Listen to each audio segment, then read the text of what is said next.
Los saluda Conciencia Ciudadana de Miguel Ángel Serna Alcántara, quien les da una cordial bienvenida a este espacio de reflexión y diálogo semanal que nos hermana en un objetivo común: formarnos como seres humanos y ciudadanos reflexivos y críticos en la búsqueda del bien común. En esta ocasión, mi reflexión se enfoca a las elecciones del próximo domingo en Coahuila y el Estado de México, y va como sigue.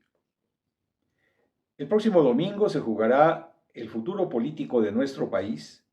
porque a pesar de tratarse de elecciones estatales, las de Coahuila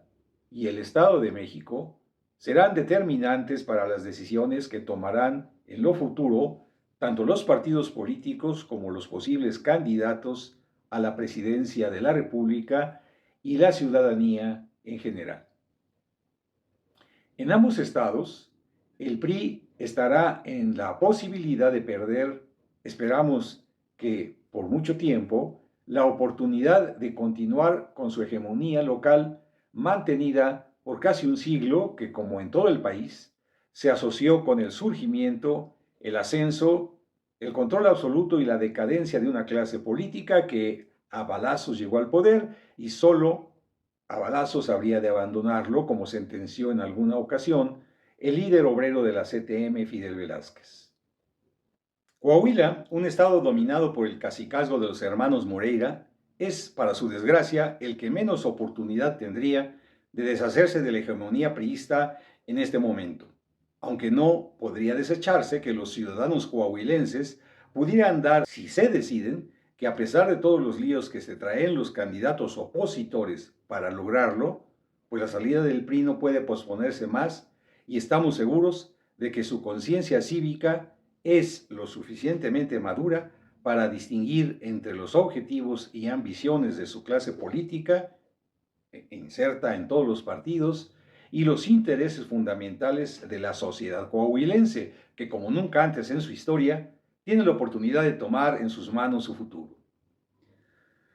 Cierto es que pudiera parecer romántico y hasta absurdo lo que acabo de decir, pero no debería sorprender a nadie esa posibilidad cuando en otras ocasiones la conciencia ciudadana ha dado sorpresas semejantes, asombrando hasta los más pintados operadores y analistas políticos al derrotar en las urnas a quienes parecía imposible vencer. Quienes son muy jóvenes han de saber que no es raro que así suceda. Por ejemplo, en las elecciones presidenciales de 1988, cuando el PRI daba por ganadas sin problema las elecciones, fue derrotado por el ingeniero Cuauhtémoc Cárdenas, teniendo el tricolor que recurrir al fraude electoral para impedir su victoria. Lo mismo sucedió en 2006, en los comicios en los que Calderón Hinojosa era el favorito en las encuestas,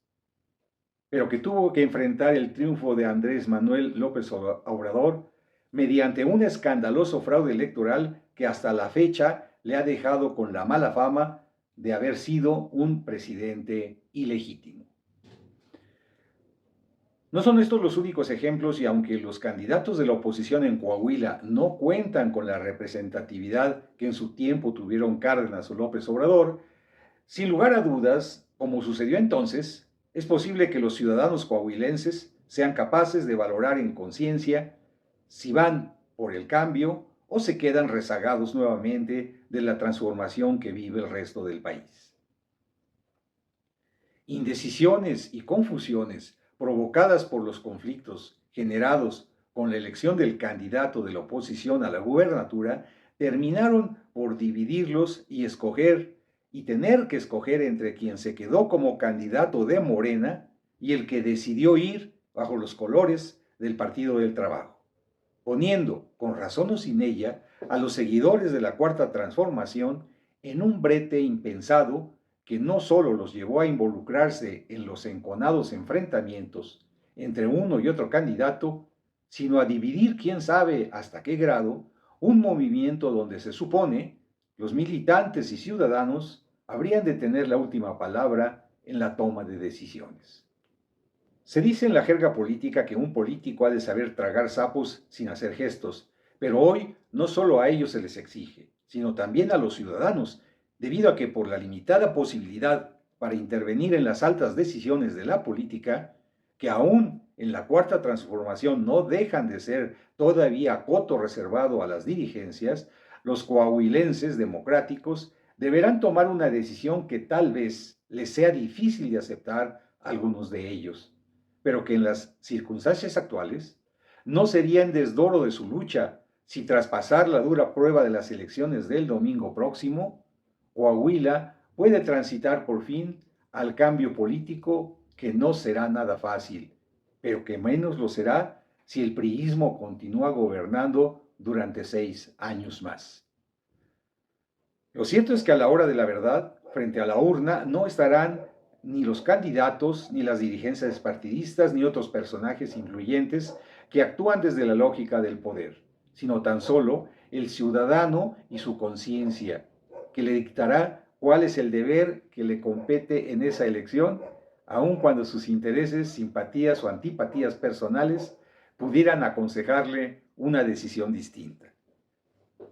Por su parte, los partidos y sus dirigencias tendrán en su momento que asumir sus responsabilidades, aunque por experiencia se sabe que tras un desencuentro, la clase política tiende a superar sus diferencias y rehacer sus alianzas, sin importarles demasiado las secuelas dejadas en la sociedad por sus decisiones fallidas. Pero esa es su lógica y la ciudadanía debería tomarla en cuenta antes de involucrarse demasiado en sus pleitos. De la otra elección, la del Estado de México, se ha comentado mucho por su importancia para el futuro inmediato del país. Como se sabe, dicho estado es vecino de Hidalgo, entidad que en las últimas elecciones logró desalojar al PRI del Palacio de Gobierno, lo que es casi seguro sucederá con su vecino el próximo domingo. Aunque por el mayor peso político y económico, el Estado de México será sin lugar a dudas un hueso más difícil de roer que el de Hidalgo. Ambas entidades se encuentran unidas no solo por sus fronteras, sino por la hermandad de sus clases políticas, nacida en los años 20 o 30 del siglo pasado. A un lado y del otro, dos grupos locales y familiares, unidos por la amistad, el compadrazgo y los negocios, se apoyaron durante ese tiempo en sus aventuras políticas. En Hidalgo, el grupo Huichapan, encabezado por las familias Rojo y Lugo, solo tenía que trasladarse unas cuantas leguas para llegar a Tlacomulco, en el estado vecino, y encontrarse con sus pares mexiquenses de las familias del Mazo, Hank,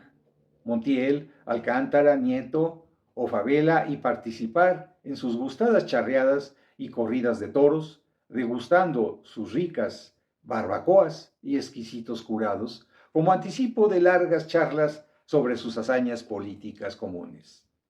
prolongadas durante décadas sin importar quiénes gobernaban en uno u otro lado de la frontera, pues casi todos los personajes de renombre político de ambos estados debieron y deben aún sus carreras políticas a dichos clanes familiares. En fin, que es de esperarse que a partir del próximo domingo el Estado de México se pinte de guinda, aunque como en Hidalgo, y por cierto también en Coahuila, las profundas raíces del viejo régimen todavía permanezcan enquistadas en las estructuras del poder, porque los cambios políticos no se dan de la noche a la mañana, y tanto las fuerzas que apuestan al pasado como las que lo hacen con el futuro, tanto en Hidalgo como en el Estado de México, en Coahuila y todo el país, aún no terminan de resolver su lugar en el futuro político de la nación. En todo caso, el domingo próximo será el momento en que la ciudadanía mexiquense y coahuilense tomen en sus manos por un instante el poder político del que dimanan todos los demás poderes. Solo por un instante, ellas serán mandante y no sometidas a poder político alguno. Solo ahí, la conciencia ciudadana tendrá la oportunidad de expresarse con toda su voluntad y todo su poder. Eso es todo por nuestra parte. Muchas gracias por su atención y nos vemos la próxima semana. Hasta entonces sean felices si no lo han sido y si lo son, sigan siendo felices. Gracias.